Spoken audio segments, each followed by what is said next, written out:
मुद्दा सोनपुर विधानसभा का होता है, चुनावी मुद्दा ये मेला और टोपोलैंड मेला, सोनपुर मेला। पब्लिक ओपिनियन सीरीज में आज हम आए हुए हैं सोनपुर विधानसभा क्षेत्र में और यहाँ से विधायक हैं रामानुजन यादव जी, जो कि पिछले 2 बार से आरजेडी के टिकट से विधायक हैं। आइए जानते हैं इनके क्षेत्र में क्या क्या बदलाव हुए हैं, उनके द्वारा क्या कार्य किया गया है और साथ में इस बार लोगों का रुझान किस तरफ है। क्या नाम है चाचा? दुल्लू सिंह।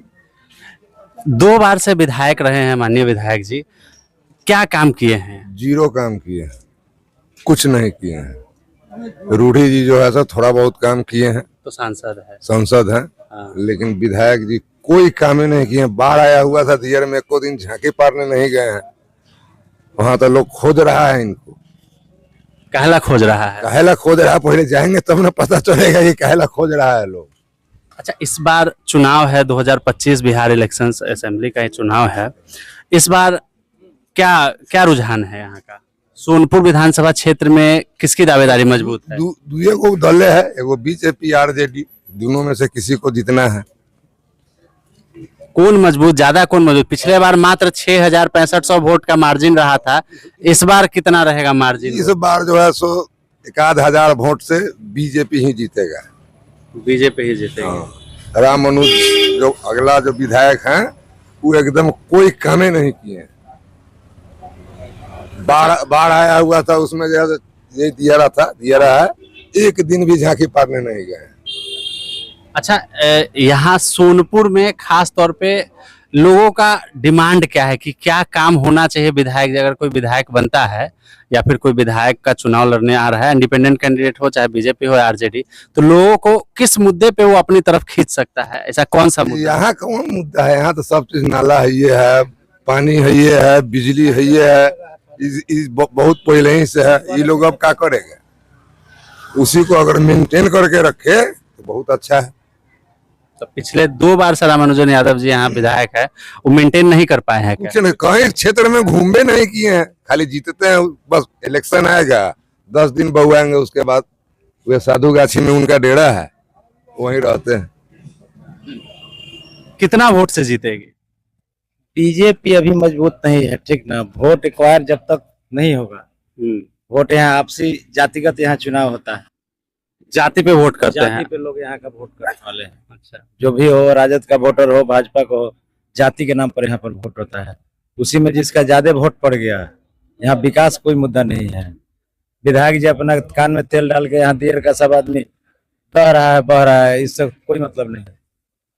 हमारे सांसद उससे अच्छे हैं, यहाँ आते हैं, कहीं क्षेत्र का अपना दौरा किए, नमामि गंगे का उनका विकास बता रहा है। हर चीज यहाँ कैरिडोर के लिए भी लगे हुए थे, वो भी पास हो गया। यहाँ काम किए हैं तो केवल राजीव प्रताप रूढ़ी, उसके बाद कोई नहीं किया। अच्छा, अभी चुनाव जो आप कर रहे हैं वो फिर वही होगा, यहाँ जातिगत होता है हमेशा। अच्छा, इंडिपेंडेंट कोई कैंडिडेट आना चाहे तो उसके लिए क्या मुद्दा लेके आए कि लोग उस तरफ मूव करेंगे? बहुत आया इंडिपेंडेंट, तो बहुत सा। रमेश यादव आए राजद की तरफ से, भाजपा की तरफ से भी आए। आपको अगले इंडिपेंडेंस में विनोद सम्राट, उनको भी 6-7 हजार वोट आया। बाद बाकी और सब लोग इंडिपेंडेंस का कोई यहाँ वैल्यू नहीं। अच्छा, इस बार जो चुनाव हो रहा है इसमें 3 पार्टी मजबूत दिखती है। 3 पार्टी त्रिकोणीय लड़ाई है। आरजेडी महागठबंधन तो एक तरफ है, बीजेपी, एनडीए, जेडीयू एक साथ है। तीसरी तरफ प्रशांत किशोर जी दिखते हैं, उनका क्या वजूद है इस चुनाव में, ये बताएं। का मैक्सिमम मतलब 10 आदमी में जाइएगा तो 5 आदमी जरूर उनका मिल जाएगा। अभी वो जगह बना रहे हैं।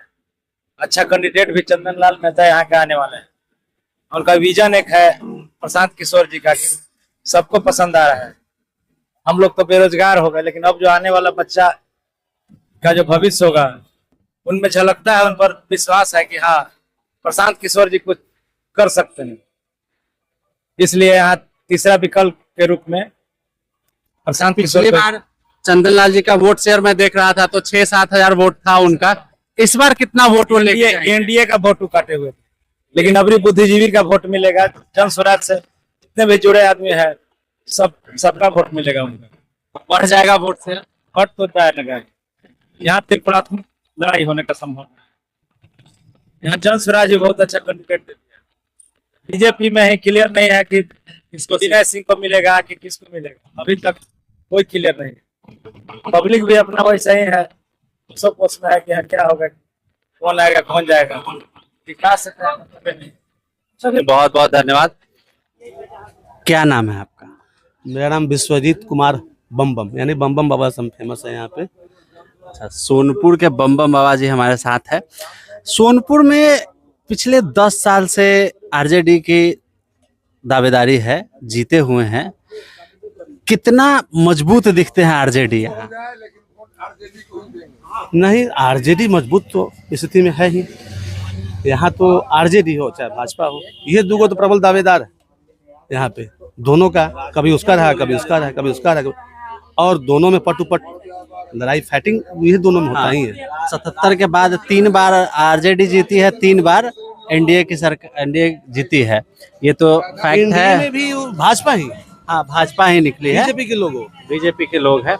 एक चीज, जैसे यहाँ का चुनावी मुद्दा क्या है? देखिए यहाँ का चुनावी मुद्दा है, मेन मुद्दा सोनपुर विधानसभा का होता है चुनावी मुद्दा, ये मेला और टोपोलैंड। मेला, सोनपुर मेला, एक तो सोनपुर मेला हो गया, दूसरा टोपोलैंड भूमि, जो यहाँ इस मंदिर के इर्द गिर्द पूरा सोनपुर मान के चलिए कि अधिकांश टोपोलैंड है। टोपोलैंड मुद्दा होता है, भूमि और सोनपुर मेला, ये दो चीज मतलब कि महत्वपूर्ण मुद्दा होता है। इसमें जो है आपको पशु मेला के नाम से जानते हैं, नग्न है, स्थानीय लोग मांग करते हैं। पहले अदर स्टेट से पशु लोग आता था, पशु लेके लोग, व्यापारी लोग आता था, किस्म का हर नस्ल का पशु, हर नस्ल का गाय, लेकिन अब सब विलुप्त हो गया, हाँ, सब विलुप्त, उसकी संख्या कम गई है। उसका अच्छा, मांग रहता है कि इस पे लोग सरकार ध्यान दे, इसी के लिए जाना जाता है। अच्छा, राजीव प्रताप रूढ़ी जी सांसद है, रामानुजन यादव विधायक है, इस बारे में क्या कभी वो लोग चर्चा किए हैं कि इसको बढ़ावा दिया जाएगा? मेले में जो पशु का आवक है, जो लोग, नहीं, रामानुज प्रसाद जी इस बार आपको 2024 के जो मेला लगा था नवंबर में, तो वो तो मांग किए थे, वो प्रदर्शनी पे वहाँ पे जनसंपर्क पंडाल से उन्होंने आवाज उठाया था मेला को विस्तृत करने के लिए। और जैसे कि मेला ये हरिहर क्षेत्र हरिहरनाथ बाबा के नाम से जाना जाता है, एकदम, तो उन्होंने बहुत कुछ मांग किया था। अच्छा, यहाँ मांगने से नहीं, संसद में क्या कभी वो इस तरह से बोले हैं कि नहीं सोनपुर मेला में, सोनपुर मेला? एक आध क्लिप हम देखे हैं विधानसभा का, उसमें भी मांग किए हाँ, एक आध बार मांग किया गया है। एक पिछले 2-3 सालों से मेला को बहुत प्रशासनिक तौर पे बहुत कमजोर कर दिया गया है। यहाँ पे थिएटर लगता है, उसको नहीं लगाया दिया गया, झूला वगैरह को बहुत दिनों तक रोक कर रखा गया। ये मतलब ये बहुत बड़ी समाचार थी, न्यूज़ थी, मेला को करीब 10-15 दिन तक रोक के रखा गया। उससे यहाँ के लोगों में क्या है, उसके बारे में लोग क्या सोचते हैं कि किस तरह से उसको रिएक्ट करते हैं? देखिए मेला पहले होता क्या था कि मेला ओपनिंग हुआ और थिएटर का, झूला का, थिएटर है, झूला है, मेला सबका में लाइसेंस, हाँ। सबका लाइसेंस मिल जाता था, सुचारू रूप से चालू हो जाता। लेकिन इधर विगत कुछ वर्षों से हो कह रहा है कि आपको मेला ओपनिंग हो गया, हाँ। और 1 सप्ताह, 4 दिन, 5 दिन, 10 दिन, 15 दिन तक बाद भी इससे व्यापारी लोगों को भारी नुकसान होता है और मेला भी प्रभावित होता है। ये सिर्फ व्यापारी का नुकसान है, यहाँ के लोगों का नुकसान है? व्यापारी से लेकर के यहाँ के आम जनमानस का और श्रद्धालु का, पर्यटक को भी। जैसे कि पर्यटक अब आया मेला घूमने के लिए, अब ना थिएटर चल रहा है, ना झूला झूल रहा है, वो नहीं देख पाया, वो मायूस होकर चले जाता है, तो पर्यटक को भी दिक्कत है, यहाँ का स्थानीय लोगों को भी दिक्कत है, व्यापारी लोग जो बाहर से आते हैं उनको भी दिक्कत है।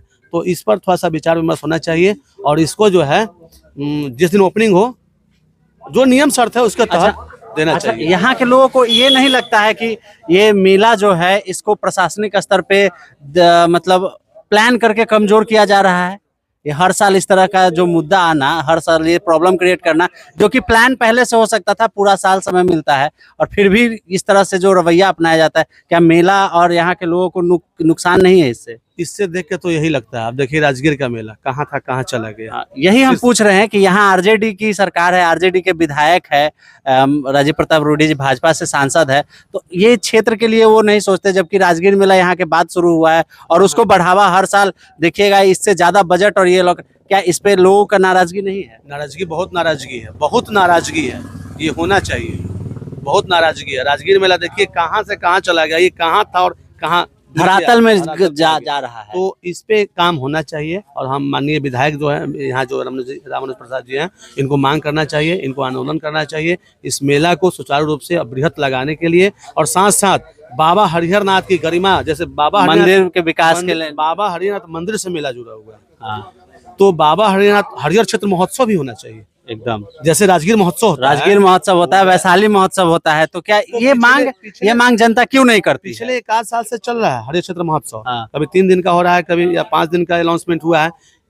ये 1 सप्ताह का 9 दिन का हरिहर क्षेत्र महोत्सव होना चाहिए और धार्मिक दृष्टिकोण से इसका बढ़ावा होना चाहिए और मेला को भी सुचारू रूप से विस्तृत करना चाहिए।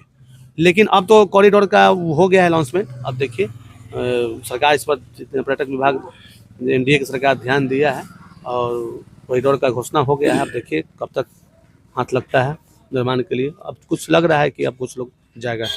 अच्छा, जन सुराज यहाँ मतलब बिहार में तीसरी पार्टी बन के उभरी है। 2 पार्टी थी, महागठबंधन और एनडीए की एक तीसरी पार्टी जन सुराज पिछले 2-3 सालों में उभर कर आई है।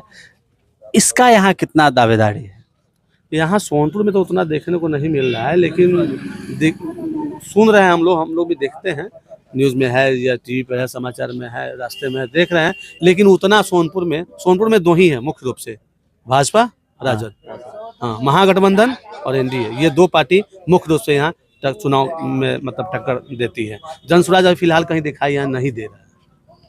चलिए, बहुत बहुत धन्यवाद आपका। हम आपको मिलवाते रहेंगे लोगों से हम सीधा सवाल करते हैं और पूछते हैं कि क्या उनकी डिमांड्स है और किस मुद्दे पे चुनाव होना चाहिए।